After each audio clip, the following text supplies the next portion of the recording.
So how exciting. First of all, you grew up in Detroit, Yes, right? yes, born and raised. Yeah. Well, born in Southfield, raised in Detroit. Raised actually in Detroit, because so Actually, many yeah, in the people city. say I live in Detroit or I came from, but they really mean somewhere Yeah, outside. I say that to people all the time. I always say, they say, "Oh no, I'm from Detroit." I'm like, "But where are you from?" Yeah, But exactly. right, Exactly.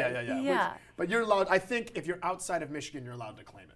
Yeah. I think absolutely. Yes. So what I love so much about what you're projecting is that you just have this passion about Michigan and about Detroit specifically. Why? I think that it's really, it should be impossible for us to forget about a city that is responsible for so much of what the American way is.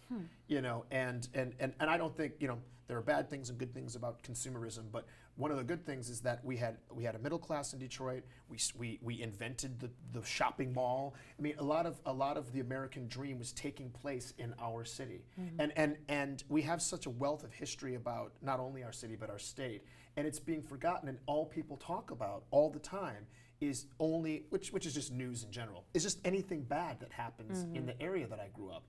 And as a matter of fact, I was talking to a friend yesterday. This is an anecdote. A friend yesterday, and she just told a writer to change a line in a script. She asked a writer to change a line in the script. They said something like, "I don't want to end up in a bombed-out place, something like downtown Detroit." And then if I was there, I would have said, "Have you been to downtown Detroit?" Right. If you had any idea what downtown Detroit looked like. Because doesn't it look kind of like more like that? Yeah, that doesn't look like a bombed out city to me. So you know, Yeah. so I just think, and I think it's important. It's a national treasure, and right, yes, there are things that have happened, there are things that have gone wrong, and yes, we can be used as an example, but we should also be used as an example of what it looks like when an American phoenix rises from the flames. That's another thing we should be looked at as.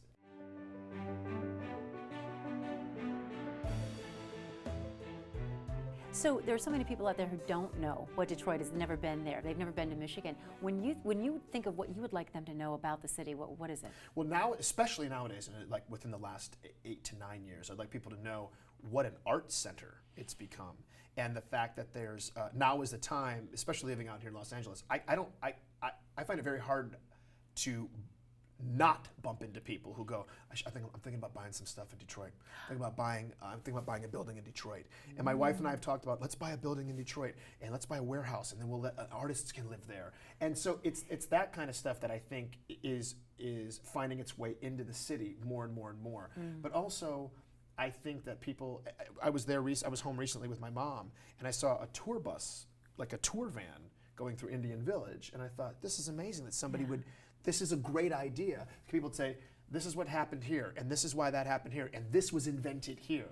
And I mean, the fact that our work week, the American work week, or an industrial job, that was invented in Detroit. And so I think that there's a wealth of history that people should not be afraid to visit. We have a downtown that people shouldn't be afraid to visit and see and stay in. We have music festivals in the summer that there's such still a diverse cultural existence in Detroit between African American people and Hispanic people and Greeks, and it's just like any other. It should be explored and enjoyed like any other city in the United States. I love that. You have such passion about it when you talk, and for good reason, obviously. Yeah. So when you're telling these people who are going to come there and visit now that all these places they need to go to see what was invented here, don't you also want to say, and you should eat here?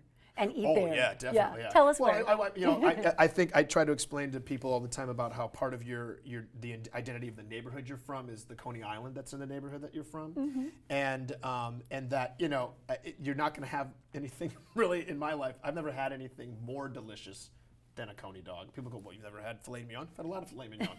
Doesn't make it better than a Coney dog. And also, like I said before, Greek cuisine, which is something that's very special in Detroit. And there's also a couple of really fantastic East African restaurants, like the Blue Nile, which is one of my favorite restaurants. It used to be in Trappers Alley and is now in Ferndale.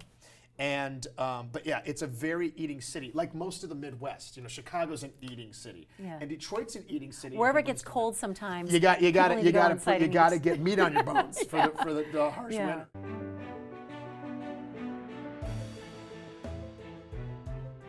Where'd you go to high school? I went to high school in Royal Oak. You did? Shrine of the Little Flower. And tell us about your high school years. I am the only person that I know in the United States of America who enjoyed every moment of high school. That's wonderful. Yeah. Why? My drama teacher. It was my drama teacher. And Who was that? My drama teacher, her name is Mary Rashid, and she was it her brother? It might have been her brother who was a judge, or a circuit court judge, and pretty well known in the community. And my drama teacher, who was really my choir teacher, one of her dear friends was our family therapist. And he said, I think that this young man, because of the way that he expresses himself, he's very gregarious and energetic in the way he expresses himself. I think that he would, imagine that, right? Yeah. Why would anybody say that about me? Crazy. And he said, I think you need to get him into the arts. And she did. She took me under her wing, and she said, I don't care if you're on the stage or not, but you got to do something. So I ran the lights for a year, and then I did the musicals when I was a sophomore and junior. And that was it. After my junior year, I played Jesus in Godspell my junior year. So you're a And singer then too? Done. Yeah. Yeah. And I was done. I was just done. I'm like, this is it. I don't want to be a veterinarian anymore. And then someone said, yeah, veterinarian is a very noble profession. It involves math. And I went, oh, math? No, I'll do the acting thing.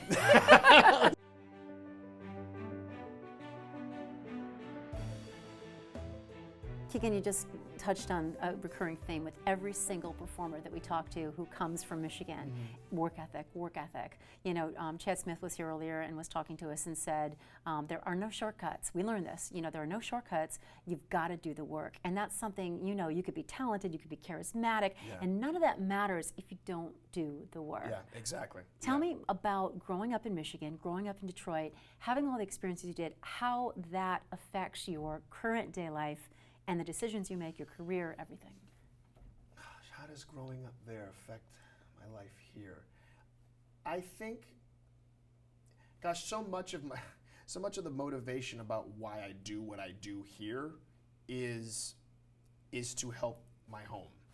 To be quite honest with you, it's being able to have an opportunity to. Fame doesn't get you anything other than exposure to shed a light on something else. It's a platform. It's all. I agree. Because it's not. You can't. Otherwise, you can't spend fame, and you can't take fame to heaven with you. So you may as well use it for somebody else's benefit. Because what other reason is there? Because fame is just like a lousy house guest. I mean, really, because at the end of the day, it's like, so then I got into every club in the whole world. Wow. So at the end of your life, is that your claim to fame, that you got into every club in the world? Right. So it's I think that the biggest influence is I look at the streets where I grew up and the people that helped raise me and help me formulate the way I see the world. All I want to do is give back to them. So I guess what it does, it cyclically comes back to work ethic again, which is just me wanting to do everything I can to make the show best. And people say the show the best it can be, Key and Peele, and people say, oh, there's polish and excellence there. Oh, and that guy's from Michigan. You know what I mean? Right. So that you can look at all the burnt out houses you want, but you also have to look at us. You know what I mean? It's not like we're not a bunch of troglodytes who just kind of crawled out of Michigan. Like there's just animals living there. Who do you think is there? You know.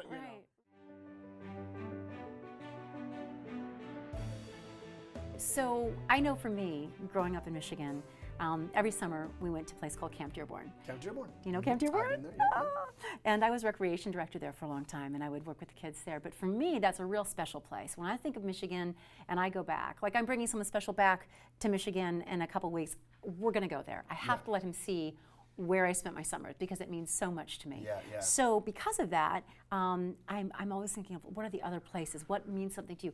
What about you? Other than obviously Detroit, what places speak to you? When we were kids, we travel up north with my father and my mother or our parents' friends. The places I love, Sleeping Bear Dunes. I love Tequamanon Falls. I love Indian River. And then one thing I enjoyed doing, I think I probably did it twice in my life, was going to Battle Creek to the Kellogg's factory. You're not the first person to say Kellogg's. Isn't that love funny? Kellogg's. And so those were always great. The other thing is for us, the big thing was always going across the border. And my friend, one of my best friends, his family, his dad's half Canadian, and so they've spent a good deal of their life going back and forth across the border their whole lives. And they have a cabin on Pelee Island. And and I've taken friends and girlfriends and my just to Point Pelee over in Canada. And it's just that it's right there. I think I've gone smelt dipping around there or something. Oh sure, yeah. Not many people know what that means, but you do. Yeah, I love that. Yeah. And then I love when I go home. My mother and I always. So those are kind of the more, let's say, the more sylvan excursions that I would take. But in the city, whenever I go home, without fail, twice. We'll always do it like twice. My mom and I will just get in the car and just drive down Woodward.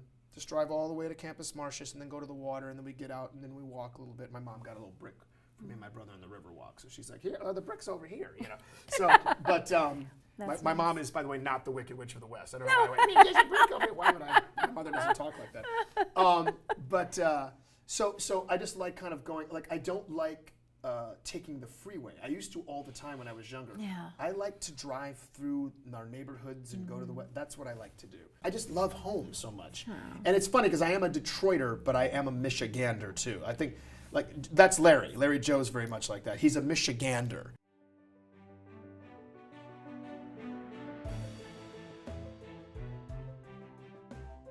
I think now is a time for us to look at where we're from as we should not look at our homeland as a wasteland. We should look at it as a blank canvas on which you can put your dreams and you can put your potential. Because if we're in a place where, there's a positive way of looking at something, and we're good at that. Michiganders are good at looking at a positive, at keeping on.